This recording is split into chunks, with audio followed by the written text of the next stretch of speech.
Tuesday Takeover on The Viewpoint. Thank you for joining us this evening, SAFM listeners. My name is Mbongiseni Buthelezi. I'm the CEO of the Nelson Mandela Foundation.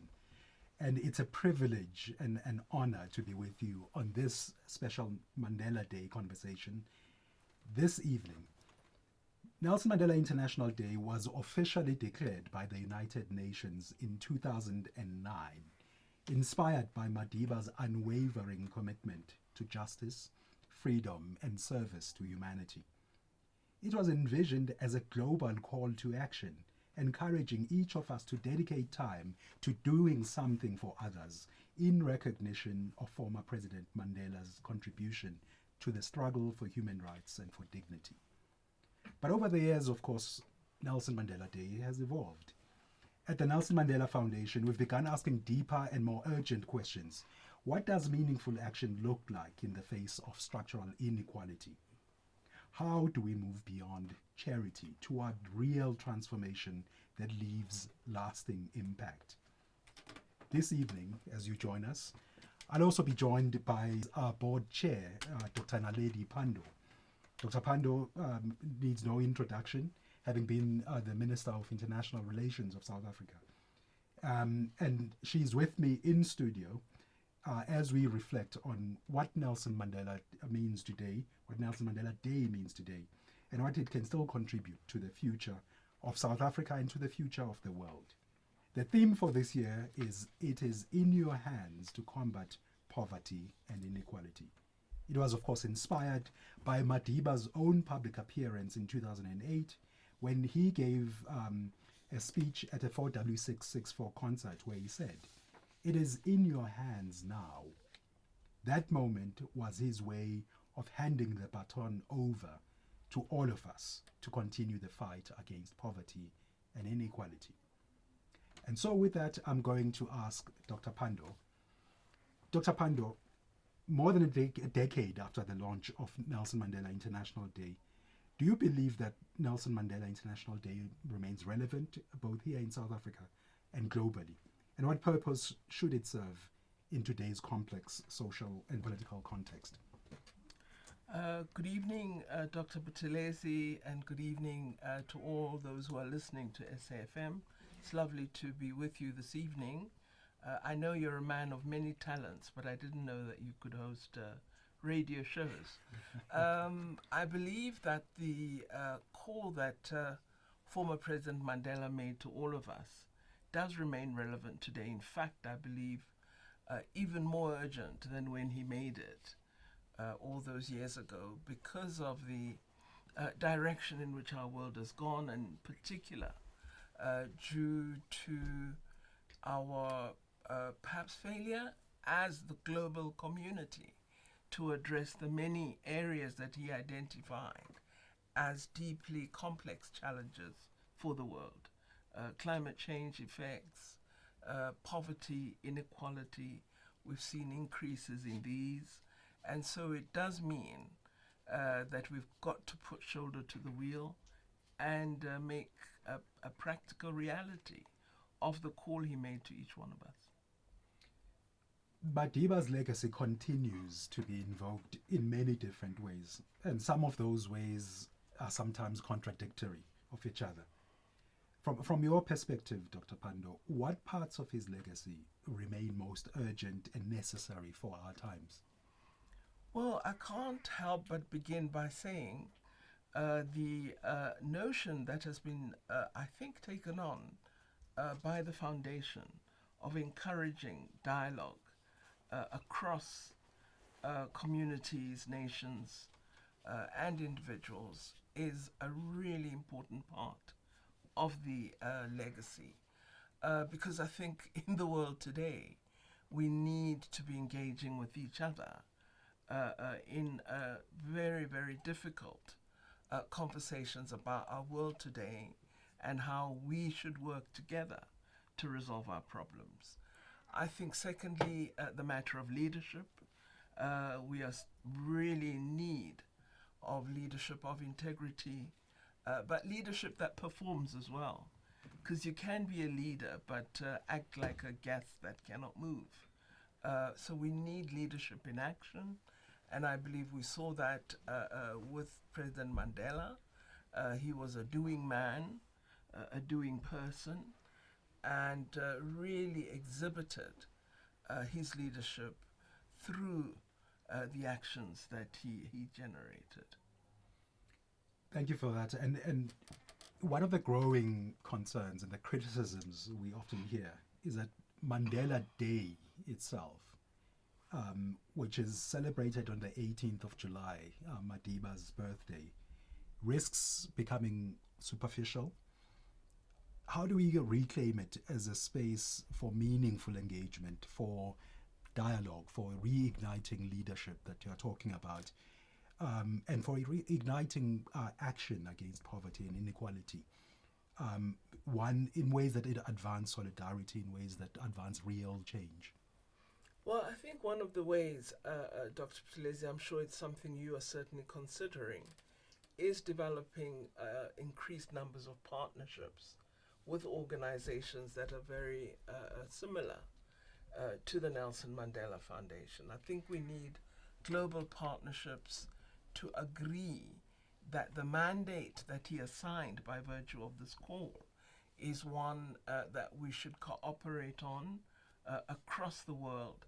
So I believe we need to build greater partnerships, particularly with organs of civil society, but also with foundations all over the world, so that we can build a comprehensive partnership that can begin to drive programs that give sustainable impact in giving effect to the task that he left us as his legacy. Without collaboration, I don't think we will achieve the level of change and impact that we desire. But if we build strong partnerships and work in a range of organizations to address, working together on initiatives that have high impact, that affect communities and not just individuals, I'm sure that we can achieve a significant difference. I'm going to throw a curveball at you now, Dr. Pandor. One of the things that we also have been reminding ourselves and the world of is that Nelson Mandela was an activist for most of his life. The term we've been using is he was a bit of a troublemaker in some ways. Mm-hmm. And I'd like to just ask you, what is the place of troublemaking and troublemakers in the world we're in today? Why do we need troublemakers as we think of it? Well, I think in the foundation, we've adopted the notion of making good trouble this year and centering our strategies around making good trouble. So I think we should, as Mr. Mandela did, we should make trouble, but it should be good trouble. It must be trouble that results in positive change, not trouble that destroys communities, that increases violence, that promotes inequality, and so on. So making good trouble, as Mandela did, is a brilliant concept. You asked earlier, Dr. Buthelezi, about isn't this just becoming a day of form? I think what you hear from just these two is that a great deal is being done, and I'm sure other callers rather this evening are going to tell us more about what they're doing. And I think what is wonderful is when you're trying to build a house, every brick makes a difference, adds to that building and strengthens it. So we shouldn't be concerned that we're all doing one thing on a particular day or in a particular week. The fact of doing something is what President Nelson Mandela hoped for. Every brick makes a difference. And we invite you once again to please join us in the conversation. You can reach us in studio on 086 000 2032. And you can reach us on the WhatsApp line. Please join the conversation. Dr. Pandor, let me now segue to asking a different set of questions about the state of the world. From your vantage point, Dr. Pandor, and from the work you've done on global diplomacy, how would you describe the current state of human rights and justice around the world? Deeply troubling. I think the polycrises that the world is confronted by today pose a set of challenges to which our leaders are giving us an indication that they really can't jointly find answers to them. So I'm very concerned about where the world is today. The level of nuclear threat, for example, is very high.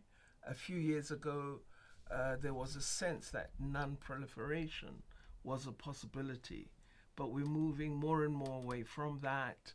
I think the unipolarity of a very powerful United States of America with an ideology that is not directed toward global unity is really a worrying consequence, because the US, as the largest economy in the world, really should be doing much more, making good on the sustainable development goals, advancing development, addressing the levels of inequity that there are in so many countries of the world. But rather than focus on that, there is a sort of internal focus on the interests of one powerful country rather than on building a better global community. And Dr. Pandor, what do you think is the responsibility of organizations like the Nelson Mandela Foundation in this current context that you've just outlined for us? Well, I think that the foundation needs to appropriate programs and goals such as the SDGs, make them known to the world. I think we should be giving the world a different sense of task, of agenda, and not buy into joining the quarrel, and being diverted from what the world should really focus upon, which is human security and human development. And I think the foundation needs to be fairly rigorous about communicating to the world that these should be the focal areas. These are the points of change, not this diversion of conflict, this diversion of control, this diversion of dominance. It's not advancing us. It's not changing Africa. We need to, I think, send out a different message, a clear image of what is possible, and we should use the initiatives that so many undertake in support of International Mandela Day. Popularize them, let people know that it is possible to make good trouble. And I think we need to see South African young people try to use social media differently, to communicate a narrative about South Africa, its values and principles, a narrative about the kind of society Nelson Mandela and others aspired for, because those values are universal and they're timeless in the sense that they'll endure forever. And I feel sometimes that young people almost want to shake off those values, that human rights, why talk about it? Freedom of expression, why is it important? Right to education. But these are core values and principles that societies should appropriate, promote, and actively ensure that all enjoy. And young people can, I believe, play a role in changing the content and focus of social media narratives into a form of conversation and engagement that is far more valuable and transformative than we're seeing today. And as Dr. Pandor answers that question, looking at her, two of the members of the communications team at the foundation who are deeply engaged in precisely answering this kind of question about how the foundation presents Madiba's legacy in the world and makes it relevant for young people. They recently convened a dialogue of young people for Youth Day on the 25th of June, where the conversation was really about young people and how young people step into leadership and take this country and take the world forward. This is also a significant year for South Africa in that the G20 presidency is currently with South Africa. How then do we leverage the G20 both to advance the values that you've talked about, that Madiba worked so hard to inculcate, but also to live himself? And beyond this year, how do we continue that work? How do we continue to make every day a Mandela Day, as the foundation once asked us to do? Well, I think that the government has set a very a good theme for G20, including sustainability, equity and inclusion.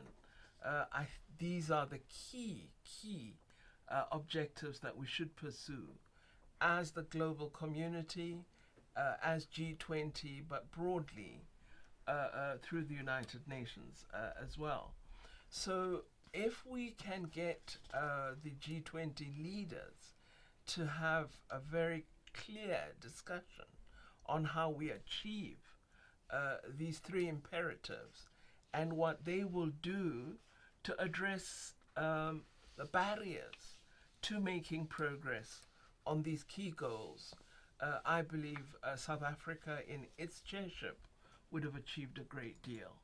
So if they could, for example, discuss the matter of the debt reduction for developing countries, because there's a huge debt burden following COVID-19, and we need to see international finance institutions playing a greater role in providing resources and debt relief for countries that are highly indebted and that cannot address development priorities. Thank you. As we move towards a close, let me read a WhatsApp message from Dr. Philemon Mahuma, who says, "Evening SAFM, Dr. Buthelezi and guests.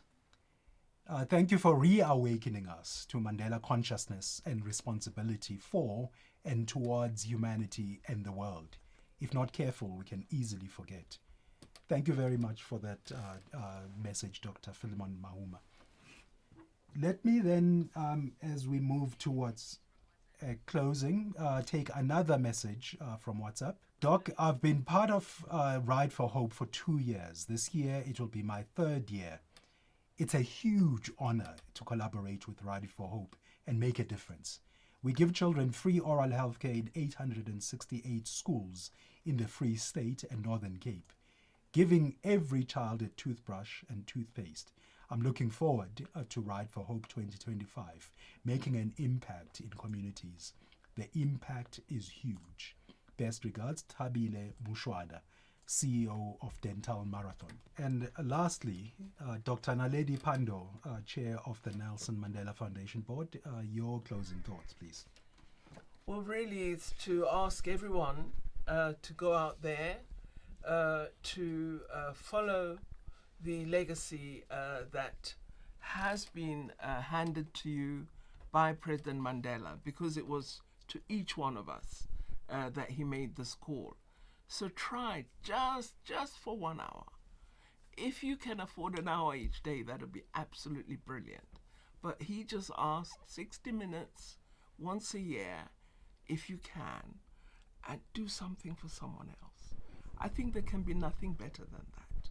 So we call on you to act, but we also ask that we know there's energy in South Africa, there's dynamism, there is a sense of transformation. So we ask that you do more than 60 minutes. We believe that you can. Thank you very much, Dr. Pandor. This has been the Tuesday Takeover. My name is Mbongiseni Buthelezi, CEO of the Nelson Mandela Foundation. As we go to news, I want to close by saying one thing is clear. Mandela Day is not just about ticking a box or posting a quote. It's a call to act with purpose, with courage, and with others. And we encourage all of you to please do something, as Dr. Pandor has said, to just make the life of another person a little better.